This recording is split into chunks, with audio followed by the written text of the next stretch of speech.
کہ اللہ مسبب الاسباب ہے، وہ اسباب کا پابند نہیں ہے، وہ اسباب کا محتاج نہیں ہے، اسباب اس کے محتاج ہیں۔ اگر یہ یقین ہے تو اللہ پر ایمان ہے، یہ نہیں ہے تو تمہارا ایمان اسباب پر ہے، وسائل پر ہے، ذرائع پر ہے، مادیات پر ہے، اللہ پر نہیں۔ اس وقت کہاں راستہ تھا؟ کوئی راستہ تھا؟ سمندر ہے اور ادھر سے لشکر آ گیا ہے۔ کلا ان معی ربی سیہدین۔ اب دیکھیے ایمان کہہ دینا آسان ہے، ہوا معکم اینما کنتم، جہاں کہیں بھی تم ہوتے ہو اللہ تمہارے ساتھ ہوتا ہے، لیکن اس کا یقین قائم ہو جائے تو زمین و آسمان کا فرق واقع ہو جائے۔ یہی بات ہوئی حضور کے ساتھ۔ غار ہے، چھپے ہوئے ہیں محمد الرسول اللہ اور آپ کے وہ یار غار ابو بکر صدیق رضی اللہ تعالی عنہ۔ اقبال نے حضرت ابو بکر کی شان میں چند اشعار کہے صرف، لیکن واقعہ یہ ہے کہ بھاری بھاری نظموں پر اور قصیدوں پر بھاری ہے، طویل ترین نظمیں اور قصیدے ہوں ان پر بھاری ہے۔ ہمت ابو بکر کی ہمت جو ہے، کشت ملت را جو ابر، جیسے بارش سے کھیتی اپجتی ہے، ابو بکر کی ہمت اور عظیمت اس امت کو اسی طرح سینچنے والی ہے۔ ثانی اسلام و غار و بدر و قبر،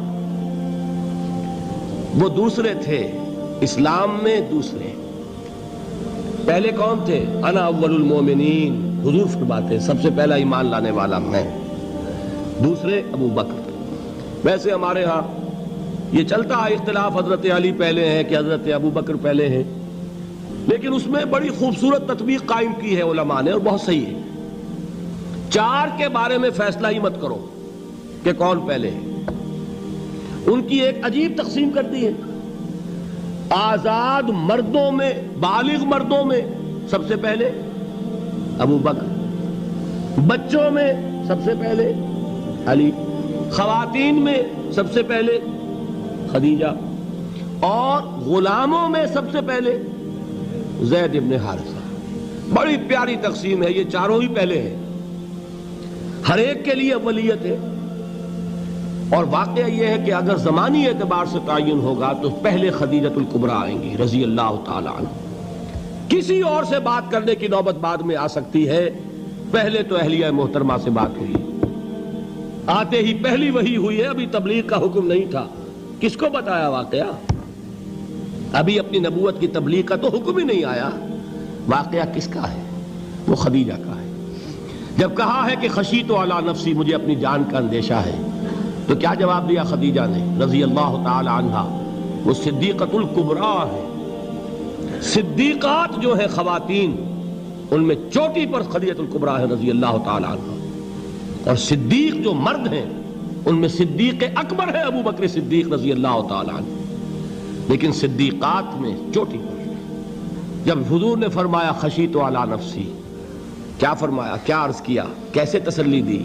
نہیں نہیں، اللہ آپ کو ضائع نہیں کرے گا، آپ غریبوں کے ہمدرد ہیں، آپ مساکین کے تکالیف رفع کرنے والے ہیں، آپ بیواؤں کی سرپرستی کرتے ہیں، آپ مسافروں کی خدمت کرتے ہیں، اللہ آپ کو ضائع نہیں کرے گا۔ یہ یقین ہے اس خاتون کے اندر۔ خیر وہ ایک علیحدہ بات ہو جائے گی۔ میرے دل پر حضرت خدیجہ رضی اللہ تعالیٰ عنہ کی شخصیت کا بڑا گہرا نقش ہے، جو وہ کوئی اور ہی وقت اور موقع ہوا تو بیان ہوگا۔ بہرحال اقبال نے ایک مصرے میں جو چار اولیتیں جمع کر دی ہیں، ہمت او کشت امت را چو ابر، ثانی اسلام و غار و بدر و قبر۔ اسلام میں حضور کے بعد پہلے کون؟ ابو بکر۔ غار میں حضور کے ساتھ کون؟ ابو بکر۔ بدر کی رات اللہ کا رسول سربسجود، وہ جھاڑ، وہ گھاس پھوس کی جو جھوپڑی بنائی گئی تھی، اور وہاں تلوار ننگی لے کر پہرا دینے والا کون؟ ابو بکر۔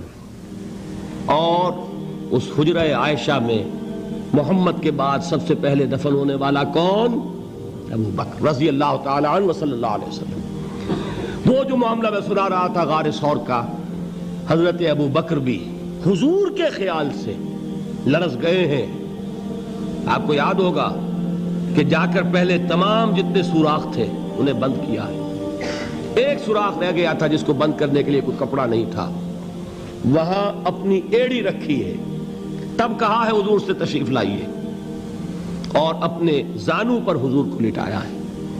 اور وہاں کسی موذی جانور نے کاٹا ہے. حضور کی آنکھ لگ گئی تھی.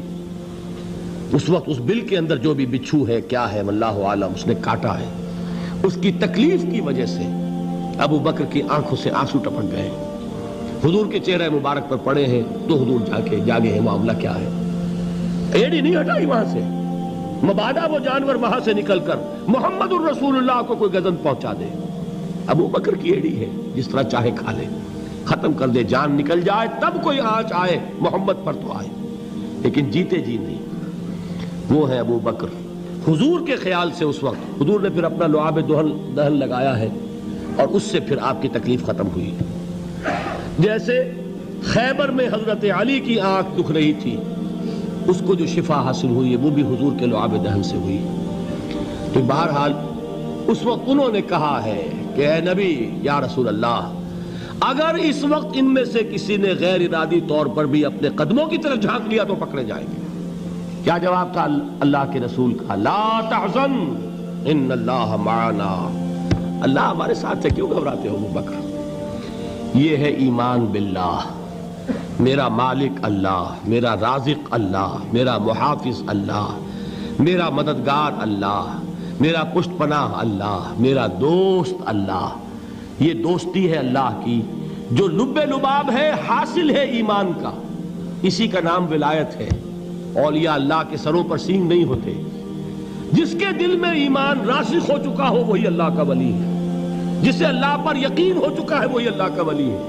جسے یقین ہے اللہ میرے ساتھ ہے, میرا مددگار, میرا پشت پناہ, میرا ساتھی, میرا دوست, میرا محبوب, میرا محب. اللہ اہل ایمان سے محبت کرتا ہے. واللہ یحب الصادقین.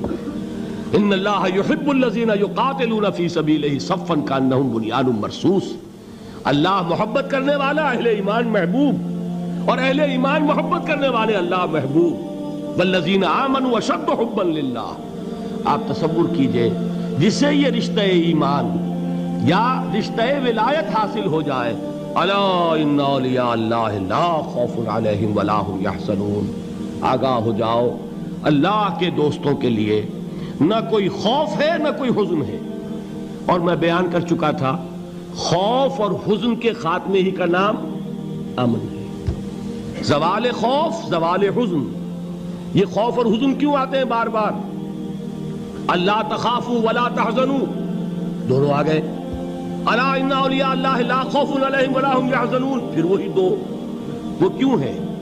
خوف ہوتا ہے کسی مستقبل کی بات کا, یہ نہ ہو جائے, وہ نہ ہو جائے, یہ نقصان نہ پہنچ جائے, یہ تکلیف نہ ہو, یہ غضب نہ آ جائے. خوف ہے مستقبل سے. حزن ہے یہ کیوں ہوا, یہ نہیں ہونا چاہیے تھا, یہ میرا فلاں چیز میرے ہاتھ سے جاتی رہی ہے, فلاں موقع نکل گیا, اب بیٹھے ہوئے ہیں اندر ہی اندر کڑ رہے ہیں, صدمہ ہے اور رنج ہے. اور جو اللہ پر ایمان رکھتا ہے وہ جانتا ہے ما اصاب من مصیبت فی الارض ولا فی انفسکم الا فی کتاب من قبل ان نبرأها ان ذلک علی اللہ یسیر لکی لا تعصوا علی ما فاتکم ولا تفرحوا بما آتاکم واللہ لا یحب کل مختال فخور. اس زمین میں یا تمہاری جانوں میں کوئی تکلیف, کوئی مصیبت نہیں آ سکتی سوائے اس کے کہ جو اللہ نے لکھ دی ہو, اس سے پہلے کہ وہ ظاہر ہو. جس کو یہ حقیقت معلوم ہو گئی اس کو یہ طرز عمل اختیار کرنا چاہیے. جو چیز چھن جائے, جاتی رہے, چھوٹ جائے, اس پر افسوس نہ کرو. کس نے چھینی؟ دوست نے. دوست کے فیصلے پر شکایت. دوستی کو بٹا لگا رہے ہو, سرے تسلیم خم ہے جو مزاج یار میں آئے. اگر دوستی ہے تو پھر تو تمہیں گردن جھکانی چاہیے کہ ہر چہ ساقی ماریخت عین الطافست, جو بھی میرا ساقی میرے پیالے میں ڈال دے اس کا کرم ہے. جو اس کی طرف سے آئے اس پر کوئی رنج نہیں, کوئی صدمہ نہیں, کوئی غم نہیں, کوئی شکایت نہیں, کوئی شکوہ نہیں. اور جو ہوگا وہ اس کے اذن کے بغیر نہیں ہوگا, اور اس کا اذن ہوگا تو یقیناً میرے لیے خیر ہی خیر ہے, چاہے وہ ناگوار شے ہو, بظاہر مجھے اچھی نہ لگ رہی ہو، میری شارٹ سائٹڈنس میں مجھے وہ نظر آ رہی ہے کہ میرے لیے بری ہے، لیکن قرآن نے کہا ہے عسیٰ ان تکرہوا شیئا وہو خیر لکم وعسیٰ ان تحبوا شیئا وہو شر لکم واللہ یعلم وانتم لا تعلمون۔